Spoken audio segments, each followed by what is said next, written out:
खुलुमबाय बेयो बड'लेण्ड इंखं टेलिभिजन दिनै 22 सेप्तेम्बर 2023 बृहस्पतिबारखालि सानसेनि बरादखौ नोंथांमोननि खाथियाव लाबोदों आं सदानन्द दैमारिया।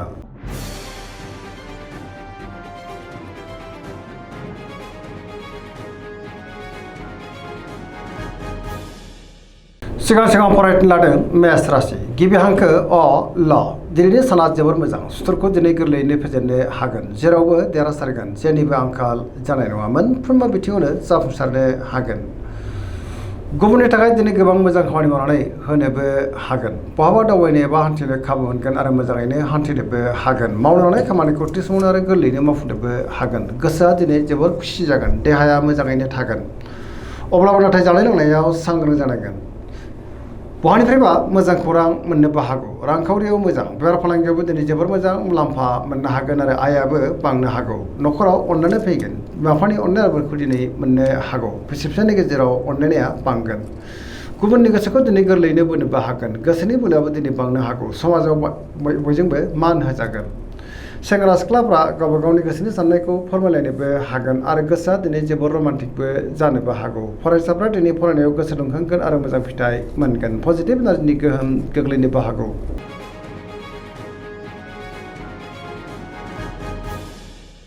वृष राशि गिबि हांखो इ उ ब दिनैनि साना जोबोर मोजां गोसोखौ दिनै जोबोर गोजोननाय मोनगोन गोसोनि बोलोआ बांगोन गावनि गोसोनि साननायखौ गुबुननो फोरमायनोबो हागोन मावनो लानाय खामानिखौ थि समावनो आरो गोरलैयैनो मावफुंनो हागोन। समाजाव मान मोनगोन गोबां मोजां खाबुबो दिनै मोननो हागौ रांखावरियाव मोजां बेफार फालांगियावबो मोजां होनजायो आयाबो दिनै बांनो हागौ।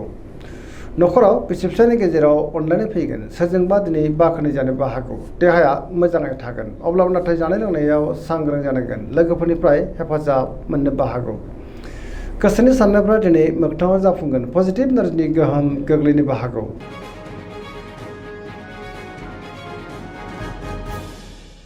मिथुन राशि गिबि हांखो ख स दिनैनि साना जोबोर मोजां पजिटिभ एनार्जिनि गोहोम गोग्लैनोबो हागौ मोनफ्रोमबो बिथिङावनो जाफुंसारगोन गियाननि आंखाल जानाय नङा। गोसोआ दिनै जोबोर खुसि जागोन गोथों आरो गोग्गो साननो रोंगोन।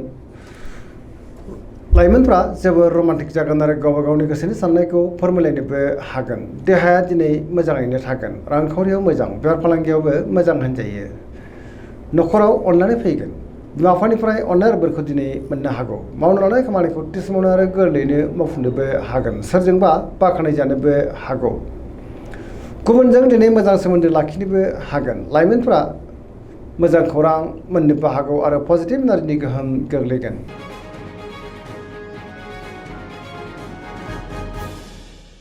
कर्कट राशि गिबि हांखो ड ह दिनैनि साना जोबोर मोजां गोसोखौ दिनै जोबोर गोजोननाय मोनगोन गुबुननि थाखाय दिनै गोबां मोजां खामानि मावनानै होनोबो हागोन सोरबा लोगोजों बाख्नाय जानोबो हागौ। गोसोनि साननायफ्रा दिनै मोगथाङाव जाफुंगोन पजिटिभ साननो रोंगोन गियाननि आंखाल जानाय नङा गावनि गोसोनि साननायखौ गुबुननो फोरमायनो हागोन। रांखावरियाव मोजां बेफार फालांगियावबो मोजां होनजायो। न'खराव दिनै अननानै फैगोन समाजाव गोबां मान मोनगोन देहाया दिनै मोजाङैनो थागोन गुबुननिफ्राय थोजासे हेफाजाबबो मोननो हागौ। समाजाव बयजोंबो मान होजागोन फरायसाफ्रा दिनै फरायनायाव गोसो दुंखांगोन आरो मोजां फिथाइ मोननोबो हागोन। सरासनस्रायै दिनै साना जोबोर मोजां आरो मोजाङैनो बारग'लांगोन।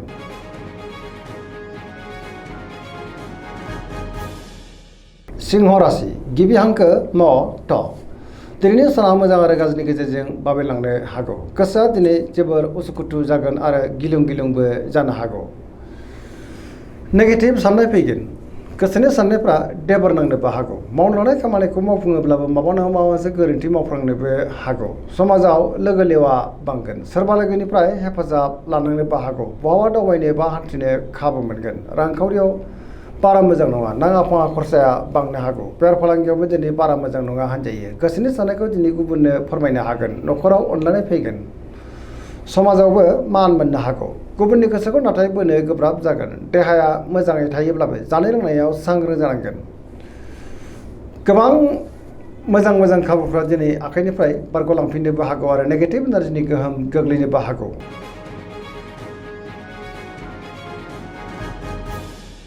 कन्या राशि गिबि हांखो प ट दिनैनि साना मोजां आरो गाज्रिनि गेजेरजों बाबेलांनो हागौ गोसोआव दिनै गोनो गोथो साननाय फैगोन गियाननि आंखाल जानोबो हागौ।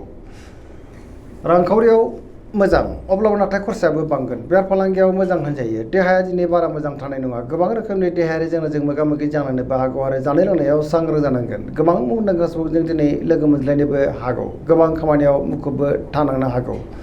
सोरजोंबा रायखोमा जानोबो हागौ। नेगेटिभ एनार्जिनि गोहोम गोग्लैगोन। सेंग्रा सिख्लाफोरा दिनै जोबोर उसुखुथु जागोन आरो गावबा गावनि गोसोनि साननायखौ फोरमायलायनोबो गोब्राब जानोबो हागौ।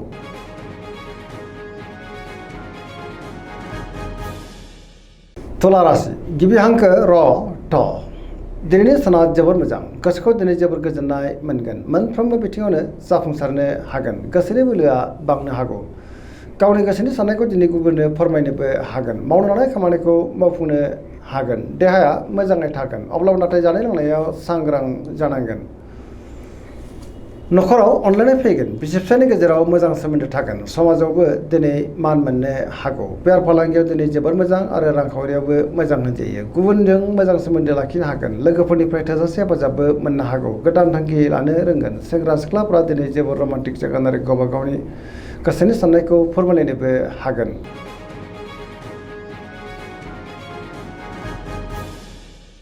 वृश्चिक राशि गिबि हांखो न स दिनैनि साना जोबोर मोजां। पजिटिभ एनार्जिनि गोहोम गोग्लैगोन। मोनफ्रोमबो बिथिङावनो जाफुंसारगोन। सोरबा गोजाम लोगोजों बहाबा लोगो मोनज्लायनानै गोसोआ दिनै जोबोर खुसि जागोन। गोसोआव गोग्गो आरो गोथों साननाय फैगोन। गियाननि आंखाल जानाय नङा। मावनो लानाय खामानिखौ थि समावनो आरो गोरलैयैनो मावफुंनोबो हागोन। गुबुननिफ्राय दिनै थोजासे हेफाजाबबो मोननो हागौ। गोसोनि साननायफ्रा मोगथाङाव जाफुंगोन। गोसोनि बोलोआबो बांगोन। समाजाव बयजोंबो मान होजागोन। न'खराव अनलायनाय फैगोन। रांखावरियाव मोजां अब्लाबो नाथाय खरसायाबो बांनो हागौ। बेफार फालांगियाव दिनै जोबोर मोजां मुलाम्फा मोनगोन। देहाया मोजाङैनो थागोन। सोरबा लोगोजों बाख्नाय जानानै गोसोआ दिनै जोबोर खुसि जागोन। लाइमोनफ्रा जोबोर रमान्टिक जागोन आरो गावबा गावनि गोसोनि साननायफोरखौ फोरमायलायनोबो हागोन। फरायसाफ्रा दिनै फरायनायाव गोसो दुंखांगोन आरो मोजां फिथाइ मोनगोन। पजिटिभ एनार्जिनि गोहोम गोग्लैनोबो हागौ।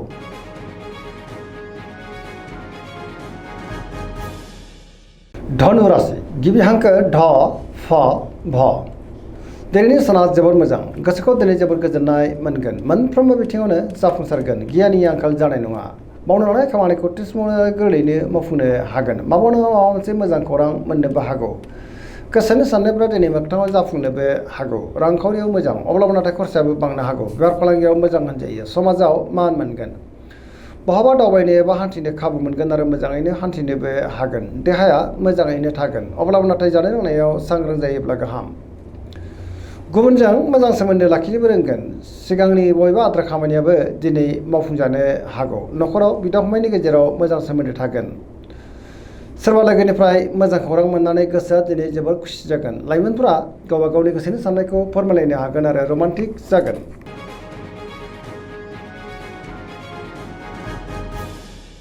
मकर राशि गिबि हांखो ख ज दिनैनि साना जोबोर मोजां। गोसोनि साननाया मोगथाङाव जाफुंनोबो हागौ। मावनो लानाय खामानिखौ थि समावनो आरो गोरलैयैनो मावफुंनोबो हागोन। रांखावरियाव जोबोर मोजां अब्लाबो नाथाय खरसायाबो बांनो हागौ। बेफार फालांगियाव जोबोर मोजां मुलाम्फा मोनगोन।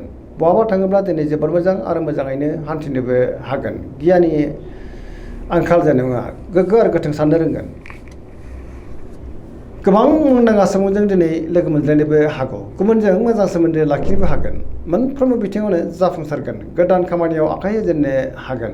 न'खराव बिमा बिफानि अननाय आबोरखौ मोननो हागौ। बिसि फिसायनि गेजेराव मोजां सोमोन्दो थागोन। सेंग्रा सिख्लाफोरा गावबा गावनि गोसोनि साननायखौ फोरमायलायनो हागोन। फरायसाफ्रा दिनै फरायनायाव गोसो दुंखांगोन आरो मोजां फिथाइ मोननोबो हागोन।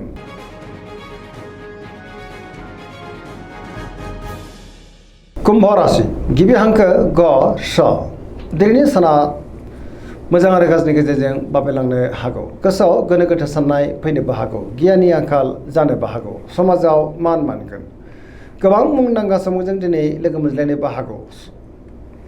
बहाबा थांनो एबा दावबायनो खाबु मोननो हागौ। रांखावरियाव मोजां अब्लाबो नाथाय खरसायाबो बांगोन। बेफार फालांगियाव मोजां होनजायो। देहाया दिनै मोजाङैनो थागोन। गोबां रोखोमनि जेंनाखौ दिनै सुस्रांनोबो हागोन।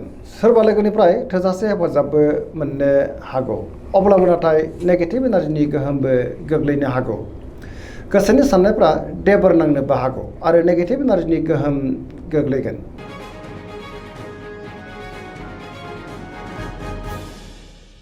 मीन राशि गिबि हांखो ड स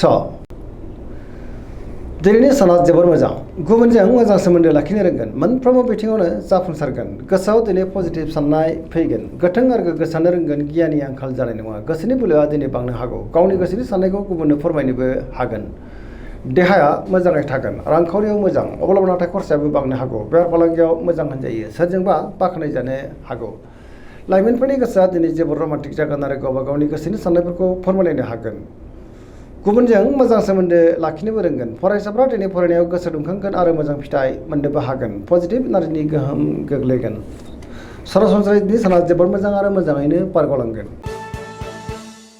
दिनैनि राशि फरायनाय एसेनोसै जोबनायाव बेखौनो खावलायो जाहाथे नोंथांमोना सानफ्रोमबो जोंनि बे बड'लेण्ड इंखं टेलिभिजनखौ नायबाय थायो आरो साबस्क्राइब खालामो लोगोसे लाइक खालामो आरो शेयार खालामो एसेनोसै गोजोन्थों।